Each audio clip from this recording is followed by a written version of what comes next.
We must start at the highest point, the biggest moment, the greatest performance of the Tokyo World Championships, the putting of respect on the name of Oblique Seville. Well, there is no need to verbally command that respect anymore.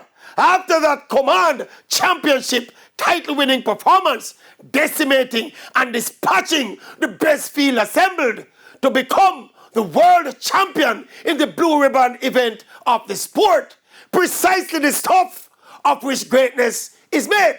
I mean, the questions were getting louder. Will Oblique Seville ever get over that hump? What was stopping him?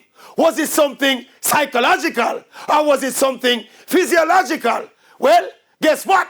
All of that no matter anymore, because Oblique Seville has answered all the questions. He has proven to himself and the rest of the world that his life will never be the same because respect has been put on his name.